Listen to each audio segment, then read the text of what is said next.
Good afternoon. My name is Mike McCoy, and this is the Bradenton Kiwanis. I'd like to thank all of our guests for being here. Look around, we've got a lot of them, a lot of little ones too, so that's awesome. It's turned on. No. Can you all hear me? That's when I sound best. Mr. Mike? I know. Just one more. How many people need silverware? Raise your hand, please. Just one? Thank you.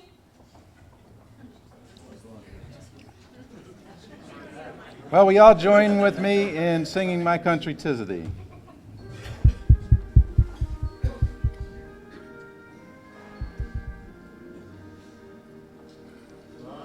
Country 'tis of thee, sweet land of liberty, of thee I sing. Land where my fathers died, land of the pilgrim's pride, from every mountainside, let freedom ring. I pledge allegiance to the flag of the United States of America and to the republic for which it stands, one nation, under God, indivisible, with liberty and justice for all. I played drums with my praise band at church, and we used the beat, so you get the click, click, click. I always get off the click, as you can imagine, and so what they do is they turn it off. We were off the click, so I just want to explain why I turned that off. Besides, I had the kids up there. I thought, how appropriate. Sean Flynn is going to lead us in our invocation. Lord, thank you for this opportunity we can come together here for this great cause. Please take this food and bless it, make it nourishing to our bodies. And Lord, be with our country, be with our leaders, and be with our youth here today. And be with us in all our decision making. And that starts in our heart. In Jesus' name. Amen. So we have a real packed agenda today, so we'll come back a little bit before 12:30.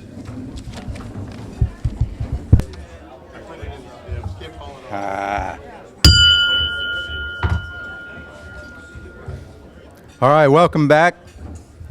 They got this set up for the kids. I don't know if you guys have been watching the screen or reading your newsletter, but this is Kiwanis International's 105th birthday. I think we should say happy birthday. No, we got a really packed schedule. But it was a good idea. And then downstairs, the Boys and Girls Club art exhibit. You can vote for your favorite picture. The ballot box is right next to the reception area. Special plea from Dawn Stanhope to volunteer for the Schools Plus Communities Equal Success program. It was a great success last year. The Women's Kiwanis Giving Circle will meet here on the 30th at 5:30 and get with Christy if you have any questions about that. I'd like to invite Sharon up to introduce our new members.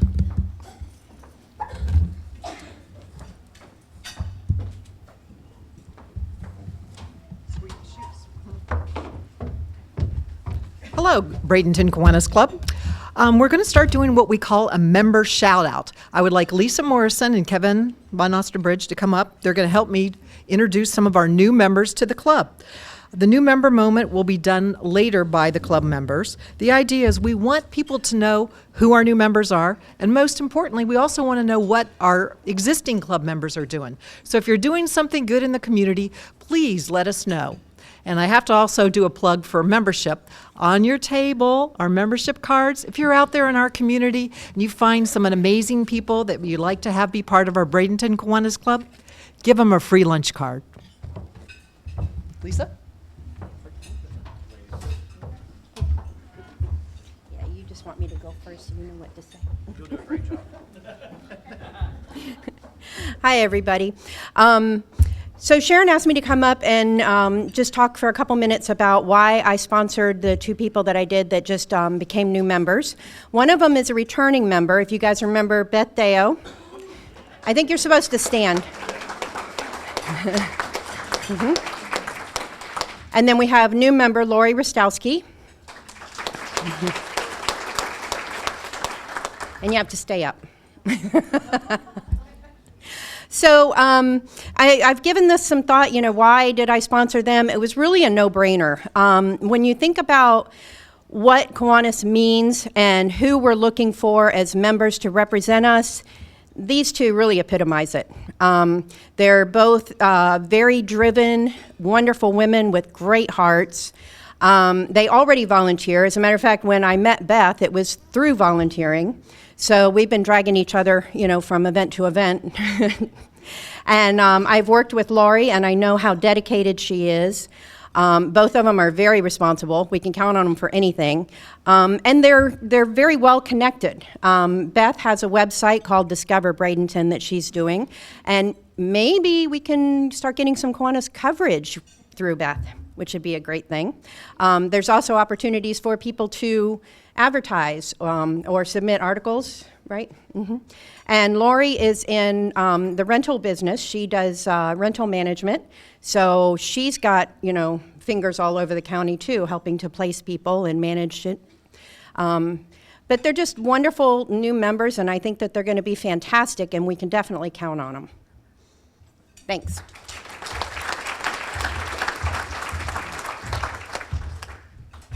I thought you set this up for the kids. I refuse to use the stool. Okay. So I brought Chad Choate into the club. Please stand up, Chad. Turn around, smile.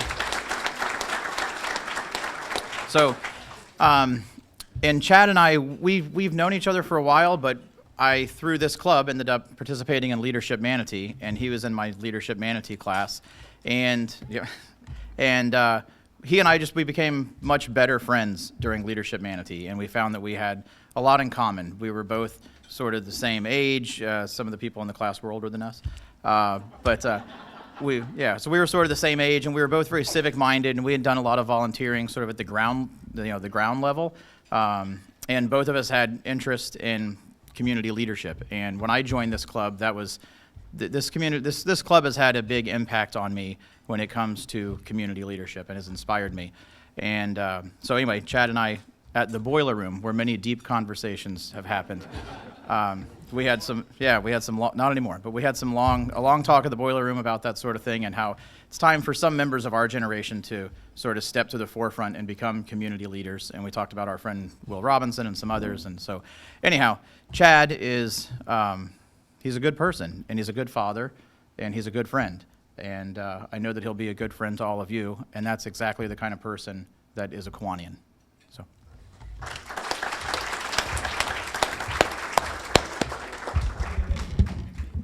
That's awesome. Thank you so much. And that's a great segue into our guest, introducing our guest, or as Sharon calls them, our future members.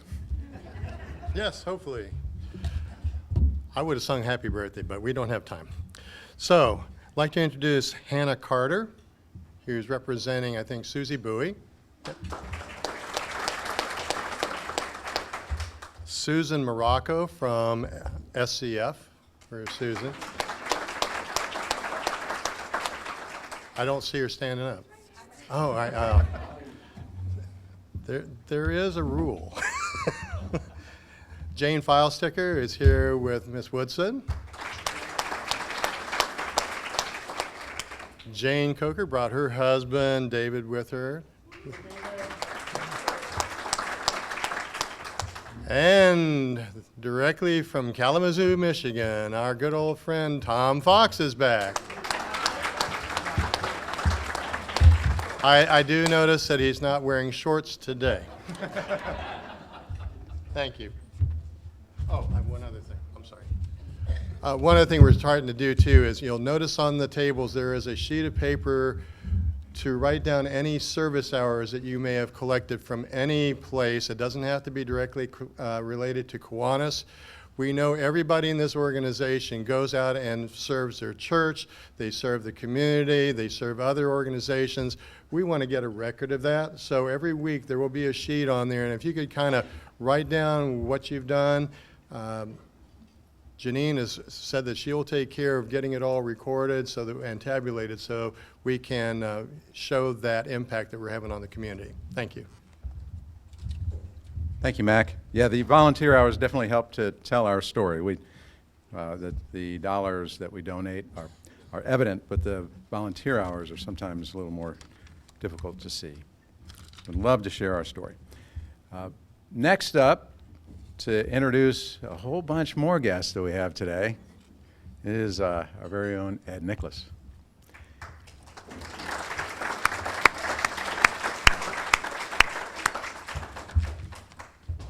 Thank you, sir. Good afternoon. We've got a special treat this afternoon before we hear from Dr. Probstfeld.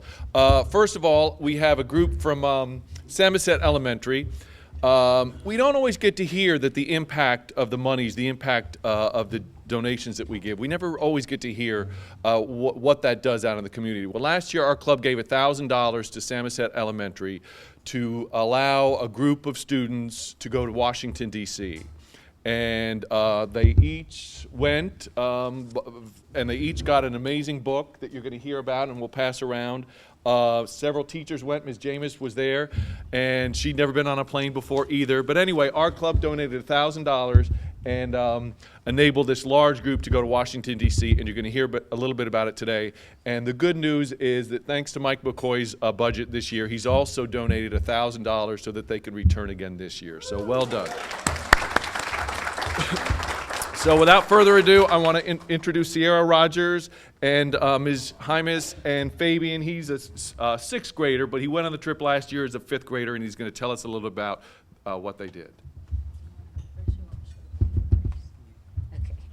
So I have just a short little 1-minute slideshow of some pictures from last year so you're able to see the impact that it had on the kids.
Last year, they had about 19 students that went on the trip. This year, it's a bit smaller of a group. We have about 9 students. But Fabian got to attend last year with his mom, who's also a teacher at Samoset. And for both of them, it was their first time ever on a plane. It was their first time ever going to Washington, D.C. So for a lot of our kids, that is their reality. They may not have been on a plane, or they may not have ever been out of the state of Florida or even out of Bradenton. So this is a big deal for them to get to go. So Fabian just wanted to say a couple of words to thank you all for your contribution last year.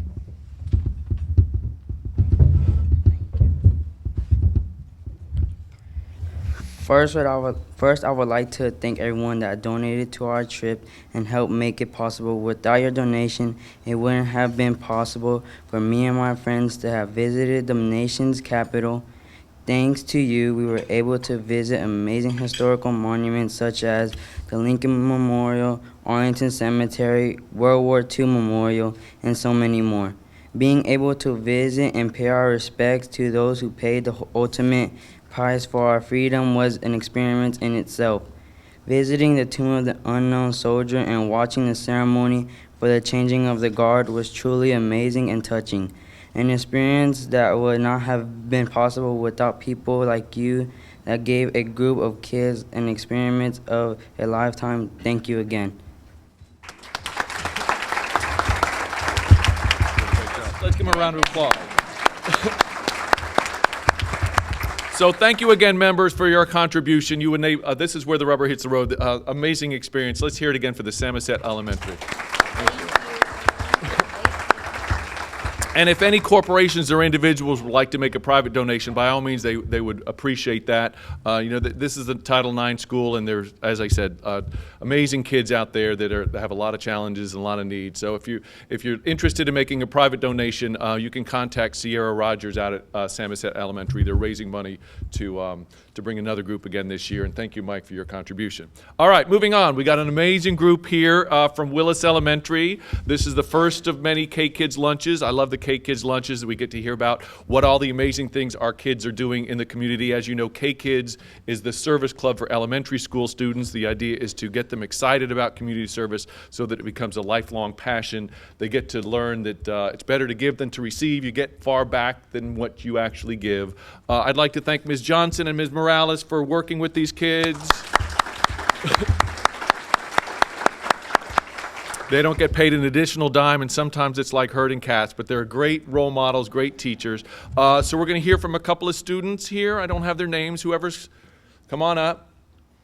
Let's give the students from Willis Elementary K-Kids a warm Kiwanis welcome and thank you.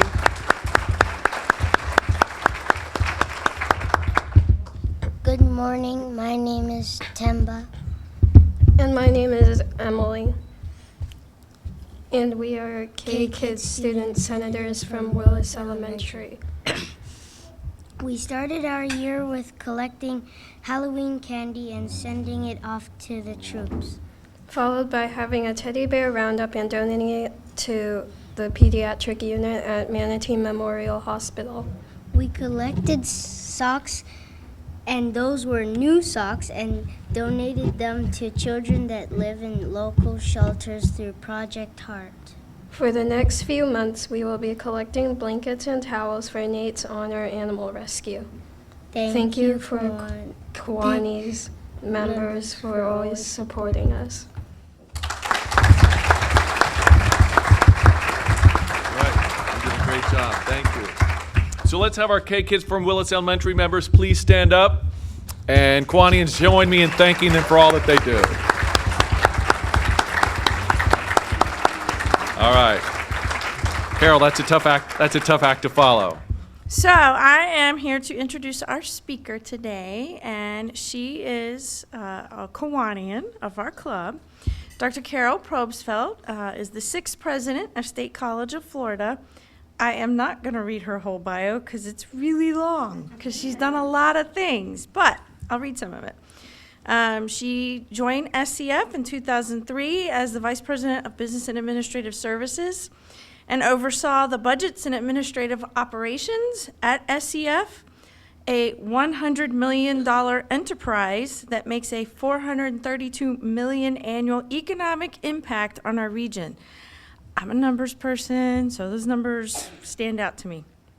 The college prepares students for university transfer with its AA degree or for immediate employment with 29 workforce associate and science degrees, 6 baccalaureate degrees, and 28 certificate programs. Dr. Probstfeld is committed to building and nurturing relationships and focusing on enhancing the student experience. Her 23 years of higher education experience at small private institutions and large public colleges includes a track record of fostering collaboration and partnerships. So here's my favorite part. Dr. Probstfeld is from Whittier, California. She received her doctorate in organizational leadership from, I'm going to say this wrong, Argosy, is that how you say it? I got it, University. An MBA from John Carroll University, a bachelor's degree in accounting and marketing from California State Polytech University. She lives with her husband, Bill Murphy, another Kiwanian, and their fur kids, Kelly, a red smooth-coated Brussels Griffons, and Monty, a Yorkshire Terrier. With no further ado, Carol, would you please come to the podium?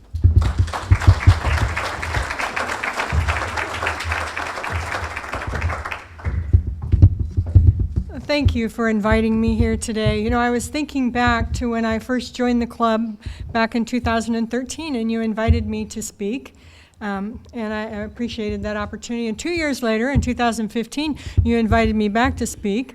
And now it's been 5 years. So I don't know what that means, but I'm glad to be here. But, I just want to share a little bit with you today about the State College of Florida that you may not already know.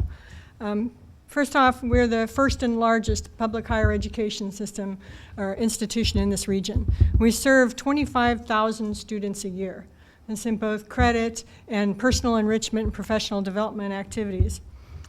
We have over 50,000 graduates, but almost 500,000 students served in our time as an educational institution. You see, a number of people come to us, and many of you may have had this experience, who may go off to university somewhere else and come back in the summer and take a class. Maybe they want a smaller class size for that chemistry class or that calculus class, so they're coming back to the State College of Florida. We call those satisfied customers. The state doesn't look at it that way because they aren't graduates, but they are satisfied customers. So 500,000 of these types of students have been through our doors. We have 3 campuses in Bradenton, Lakewood Ranch, and in Venice. And when I was here to talk to you in 2015, I talked to you about our strategic plan. And I said we were looking for property east of I-75 and north of the river. And I'm happy to tell you we have that property. We have 75 acres out in Parrish. We're working now to put the resources together to build our first building on that campus, hopefully within the next 2 to 3 years. So we do what we say, we deliver on our promises. And that was one of the promises I made you, is that we need to be where our students need us to be. We're the only college in the region offering what we call the full college experience. Students have the opportunity to participate in competitive sports. We have 5 NJCAA competitive teams: men's baseball and men's basketball, women's volleyball, women's tennis, and women's softball. So if you have an interest in sports, come out and see these young people play. They're very good. And our baseball team goes to the state championship every year. I know we're getting back to the national championship. I keep telling Coach Hill, that's one of my dreams before I retire. I want to go back to Colorado and I want to see our team play for the national championship. We also have over 40 clubs, and 2 of the clubs that I really love are what I call academic competitive teams. We have a Brain Bowl team, and if you've not experienced Brain Bowl, it's sort of like Jeopardy on steroids, and you play as a team. And somewhat like basketball, you move your players in and out depending on your statistical calculations of what questions have been asked and what questions have not been asked, so you can put in the players who are most likely to know the answers to the questions who have not yet been asked. It's the most humbling experience in the world. I've been to many of these competitions. I keep score because fundamentally that's all I'm qualified to do. And I'm always really happy when I go home and I've known a couple of the answers to the questions. And largely it's because I'm old enough to have been around when those things actually happened. We also have a Model UN team. We take a team every year twice a year actually, to the Southeastern Conference competition. We're competing against universities as well as 2-year colleges like ours, and every year for the last 10 semesters, we have won the top prize. So we're pretty proud of our students. They prepare well. Also, in terms of the full college experience, we have 9 different performance ensembles, everything from musical theater to the guitar ensemble, the choir. And oh, by the way, Janine, I am practicing with our vocal coach so I can sing for Damn Yankees. I think I'm her biggest challenge. So today I call what I want to talk about what we do, who we are, what we do, where we're going next, and why you should care. So what do? We're an open access institution, and I think I'm talking to people who really know who we are as an institution. So you probably know this, but that means we'll take any student that has a high school diploma or a GED. Those are our only admissions requirements. We're largely in the business of preparing students to transfer, to continue their education at a university, and our largest partner is the University of South Florida. The other aspect of what we do, which is about 30% of what we do, is workforce. We train nurses, we train firefighters, police officers, people for jobs, specific jobs in our region. We do that through certificates as well as 2-year degrees and 4-year degrees in the workforce space. And we're actively involved in dual enrollment. We have more students involved in dual enrollment on our campus this year than we've ever had in our dual enrollment program. And we have increased our minority representation in our dual enrollment program in the last year by 15.6% through a very concerted effort to reach out to schools where students aren't necessarily familiar or understand that these opportunities are available to them. We're affordable. $3,100 a year. That's what it costs to be a full-time student at the State College of Florida. For our students who are Pell eligible, that means they can pay for 100% of the cost of their tuition. They can graduate with their 2-year degree completely debt-free. We have a wonderful 2+2 articulation agreement in the state of Florida, which means if you take courses at the State College of Florida, they will transfer to the University of South Florida or any other university in the state. English 1101 with us is the same thing as English 1101 at the University of Florida. Whether you're a manatee or a gator, it's the same thing. So that's very great for our students. So again, they can cut the cost of their education exponentially by starting with us. And one of the things that we're most proud of is when our students transfer to the universities in Florida, we are able to track them. And we know that our students on average maintain 3.11 GPA, which is higher than a number of the natives who were selected to go to those universities as freshmen. So we're preparing them well. When they transfer, they are well situated to be successful. We have a number of university partners, including our FUSE program with USF. So fundamentally, students start with us with a clear pathway right to USF for the degree program that they're interested in. We also have a program with UF, Gator Engineering. So all the young people out there, if you want to be an engineer, you can start right here in your own backyard while being a gator and a manatee at the same time. We also have agreements with FAMU, Edward Waters, a number of the HBCUs in our region to make sure that all of our students have seamless transfer opportunities. The one thing that many people don't necessarily associate with the college is the State College of Florida Collegiate School. We're in our 10th year with the Collegiate School. And what it is a 6th through 12th grade that's on our Bradenton campus. And when those students graduate on that glorious day in May with their high school diploma, that evening they walk across the stage and I have the honor of handing them their AA degree as well. So they get their first 2 years of college education completely tuition-free.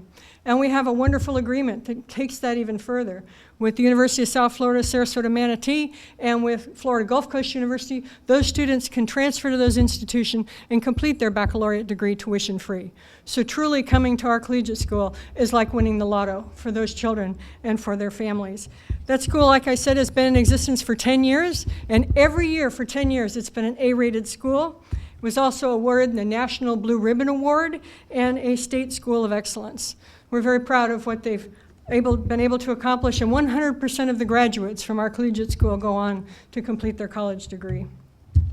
So we've been around, as I said, for over 60 years. We're 63 actually this year, and we have a couple of flagship programs who've been part of who we are from the very beginning. First off, it's that AA transfer that I talked about, preparing students to go on and complete their college degree, whether that's with us or with somebody else. But also 2 programs that have been with us at the beginning, actually 3, is nursing. Our nursing program has been part of who we are since we started. We graduated our first RN in 1959. We opened our doors in 1957, and 2 years later, our first graduates came forward. So far, we've graduated close to 7,000 nurses. We've been very busy. We have about 500 nurses at any given time in our program, over 200 in our RN program, and the rest in our BSN program. Our students pass the license test 98% of the time on the first try. That is the best in the state, among the best in the state, and amongst the best in the nation. So when you're investing in your education, you want to be a nurse, if you come to the State College of Florida, you're going to be a nurse, and you're going to pass that exam. And you're going to change your life and the lives of several generations of your family after you. The second program that's been with us since the beginning of time is baseball. I love our baseball program. Our baseball athletes, we are student athletes, and we really emphasize the word student. Our baseball team, over the last 5 years, has averaged a 3.24 GPA. That's pretty amazing, isn't it? It's truly student athletes. And while doing that, we've managed over the last several years to send a number of our players to the major leagues. Nick Goody was our graduation speaker this year. He's a left-handed pitcher, and he's now pitching for the Texas Rangers, I believe. And it was so funny. At graduation, he was standing next to me, and he's sweating, and he's so nervous. I thought, Nick, you were recruited to pitch for the New York Yankees. You've pitched in front of tens of thousands of people. How could you possibly be nervous? He said, well, I go on the mound. I don't have to talk to anybody. I have to stand up in front and talk to people. We also graduated a delightful young man named Brandon Little. Brendan Little came to speak to my board of trustees, and the board was asking him about, his baseball future, what he was planning to do. And he said, well, he wanted to be a pitcher. He thought he was pretty good, he could do well, but he had a 4.0 GPA because in case that baseball thing doesn't work out, he wants to be an orthopedic surgeon. Pretty good goals in life. Brendan Little was picked up by the Chicago Cubs. So be looking for him. And then just last year, a wonderful young man named C.J. Alexander was a third baseman at the State College of Florida, and he was drafted by our own Atlanta Braves. So if you ever get down to Venice, right next to our campus in Venice is the new Braves Stadium, and I'm hoping that maybe this year we'll get a chance to see him play when the team is there. So baseball's been part of our tradition since the very beginning. Also, our music program. Anybody here, when they were younger, had an opportunity to play music at the State College of Florida? All right, Mike, there you go. A number of people played at the State College of Florida, and guess what? We have pictures in our archive, and I'm going to go look for you, Mike.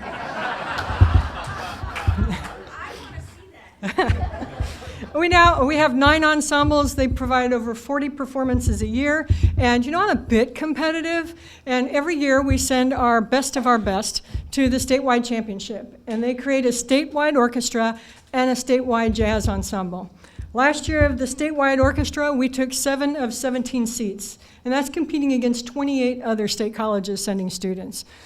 And in the statewide jazz ensemble, we took 8 out of 20. So I really like to beat the competition, but I love it when we kill the competition. This Thursday, if you're not doing anything on your calendar, you can see the best of the best that we're sending to the competition this year. They're performing Thursday night at 7:30 at the Neal Performing Arts Center, so you can see what we're sending. So where are we going? What's next? Well, many of you have had the opportunity to see our new library and learning center. We opened almost 2 years ago now. It's the most significant building that we've built on our campus in half a century. We are very fortunate that over a period of years, we were able to receive $17.9 million from the legislature, raise $1 million in the local community to put the technology in the building, and students are using it the way we thought they would. If you've ever been in that building, you'll see there are outlets everywhere. People don't come with just a cell phone. They have a cell phone, an iPad, a computer. So everybody needs multitude of outlets in order to do what they need to do, and they're doing it. They're doing it in rooms where it's okay to be loud, in rooms where they can be quiet. And guess what? You can sleep anywhere in the library, and you can eat anywhere in the library, and you can talk in almost every room of the library. So things have changed a bit since my years. The other thing we're doing in the next month or so, we're breaking ground for our studio for the performing arts on our Bradenton campus. I talked a little bit about our music program. Well, it's growing by leaps and bounds. When you start to have a reputation and things are going well for you and you're starting to win competitions, people get interested and they start to come. It's a good problem to have, and we're really proud of that. So we'll be breaking ground on this building in March. It's a 15,000 square foot building that will house a concert hall, choir rooms, a percussion suite, a dance studio, music library, teaching studios, and faculty offices. So we're really looking forward to that, and we hope to have that opened by March of 2021. 100% of the money to build that building was raised locally, so thank you for being wonderful partners for the State College of Florida. We're also breaking ground next month for a remodel and renovation and expansion of our science building. As we're expanding our nursing program, we need places to make sure all those nurses have the opportunity to take their anatomy and physiology. So this, 12,000 square feet of new construction, 20,000 square feet of remodel and renovation will be taking place starting in February, and we look forward to having that done by the end of this year. We're also starting a new health science dual enrollment program. So we're really looking forward to having this facility to welcome our young people who are interested in seeing what college is all about and coming on our campus and using our labs, experiencing our faculty, and being able to use the resources like our library and learning center and our tutorial center. Also starting in February, we'll be breaking ground for our Center for Advanced Technology and Innovation. This is where we're going to house our incubator, our accelerator, our coding academy. And all of this came about from money that the college has saved in our fund balance and a $3.6 million grant we received from the Department of Economic Opportunity. That construction should be done by the end of the 2020 calendar year, and we're looking forward to being able to also house our newest baccalaureate degree, Supervision and Management, affectionately called Superman. We have a couple of things right now that I could really use your support on. We've asked the legislature to help us with a couple of things that we're working on. First and foremost, we're trying to double the size of our nursing program. We have everything we need to do it, except for the faculty. That's a recurring cost, the faculty. So we're asking the legislature to help us with $3.8 million of recurring funds every year so we can expand our program from 160 nurses a year to 320 nurses a year. At 320 nurses a year in our program, we will be able to take every qualified applicant who applies to the State College of Florida. The other thing we're asking for is some support for the parish campus I told you about. We're asking for $9.5 million to help us with parking and infrastructure, and we're going to be working also to raise the funds to build that first 60,000 square foot building on that campus. The good news is, like here in Bradenton and like in Venice, we're not waiting for a building to come to actually be out there and deliver classes and services. We started in January to offer the first evening classes and non-credit classes in parish. We're at the YMCA, we're in a bank building, and we're looking also to be in other places in parish. So we're letting people know we're coming. We will be there. I said before I retire, that's my one, we're taking baseball to the national championship. Number two, we're going to have a building on the parish campus. Next, we're also asking for money, $2.9 million, to expand our science building on our Venice campus. Again, we started a new collegiate school down there, modeled after the success that we've had here in Bradenton. We need a place to help those students get their labs and the things that they need as well. It's really focused on science. The second thing is our Gator Engineering program is expanding. The University of Florida said, we're happy with what you're doing, can you take more? So we're going to be expanding the number of degree programs we're offering in the space of engineering, and we need a place for those students to go. And then last but not least, if we get where we want to go with nursing, every one of those nurses is going to need to go through that science lab building as well. So we're really excited about being able to bring that resource. And then something near and dear to everybody here, we have a $410,000 request in to integrate Manatee Educational Television in the State College of Florida, to help them get additional new equipment, to move to our campus, one of the buildings I just talked about remodeling, and to become part of the function of the State College of Florida. So we're really looking forward to that. If there's anything of there that's interest to you, please help us. Reach out to our local delegation and tell them this is important for our community and we'd really like their support. So why should you care? Well, $432 million annually to the local economy, and that number continues to rise as the number of graduates that we produce stay and work in our community. That's a 16.6 return on investment for our students and an 18.9% return on investment for taxpayers. There aren't a whole lot of things for your tax dollars that you can clearly see your return on investment, but education is certainly one of them. The second is quality of life. The quality of life in our community is improved by the State College of Florida. As I said, we have a full schedule of affordable music, art, faculty lectures, sports, and cultural events. We're also producing people in our economy that are pretty spectacular. I'd like to tell you about Sean Chen. He's a young man who came to the State College of Florida, studied technology. He invented a unicycle that's balanced with a gyroscope.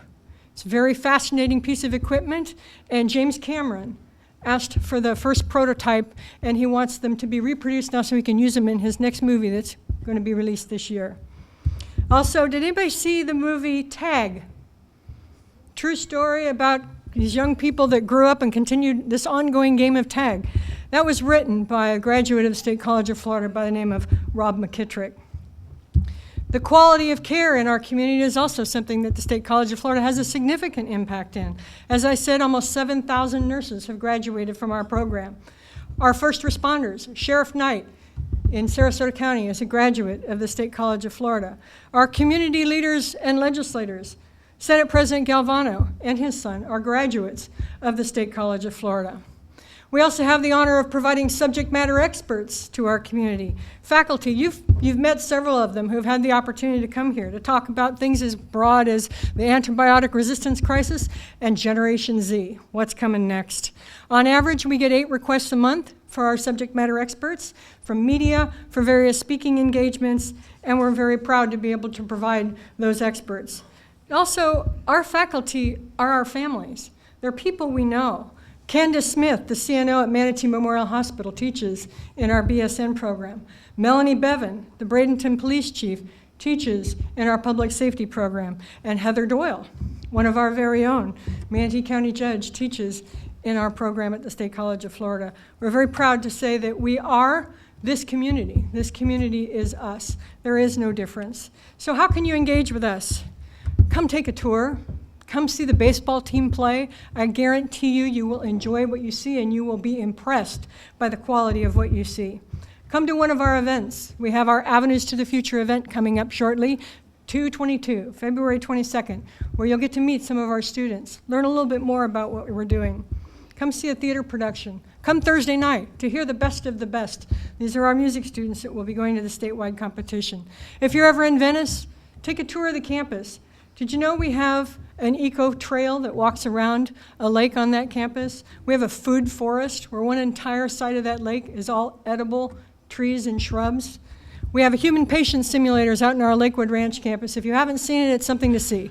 We just had a new birthing mother because the other one gave birth to several hundred babies and was just worn out. We have juvenile little boy who will tell you that it was hard for him to breathe. We have our first geriatric simulator because, like it or not, as we get older, things move around a little bit. You know, traditionally, simulators were designed after G.I. Joe.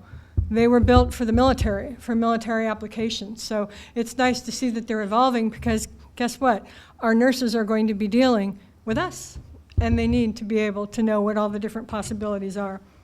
So I hope you will come take a tour of this. If you're interested in our Studio for the Performing Arts, we're still looking to raise the last $700,000 for that building, where we have a one-to-one match. So if that's of interest to you, I'd love to talk to you. And we are building a brand new baseball, softball training facility. As I said, baseball's been part of who we are from the beginning. The facilities they're playing in are largely what they've been from the beginning, and it's time to build this facility. We're looking to raise $750,000 for that facility. We're starting our planning and programming now, so if that's something that's of interest to you, or if you know somebody who might be interested, I would love to talk to them. And I'd just like to leave you with this. I was here 5 years ago, and I told you what our plans were for the State College of Florida, and I'm proud to say that most of those plans we've accomplished. The bottom line is we do what we say. We keep our promises, and we provide a solid rate of return for our students, our donors, and our taxpayers. Thank you very much for giving me this opportunity. I truly appreciate it. Do you have any questions?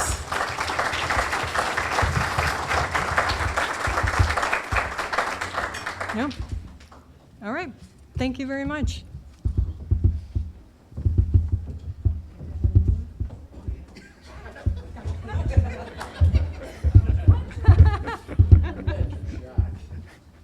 Kiwanis tradition is to give our speaker a golden rule, because we live by the golden rule as Kiwanians, and it's used to measure your past and future success. So, thank you very much. Thank you so much. I know there's a lot of us here that are graduates of SCF, MCC, MJC, yes. So thank you so much. I want to thank all our guests for being here. Please come back. We'd love to have you. Talk to Sharon if you're interested in learning more about membership in this great club. I'd like to thank our Samoset students for sharing with us about their trip to Washington. And a special thanks to the Willis K kids and all the great work you're doing for our community. There's announcements. They're in the newsletter, so go ahead and read that. And you got some stuff on your desk, and Max got something.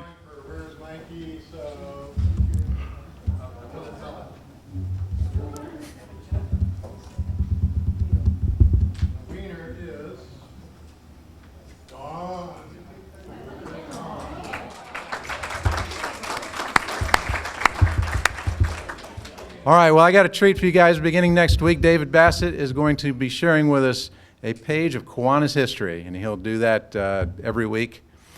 And I think it's going to be pretty interesting. I'm excited and looking forward to it. So thank you so much, Dave. And with that, we are dismissed.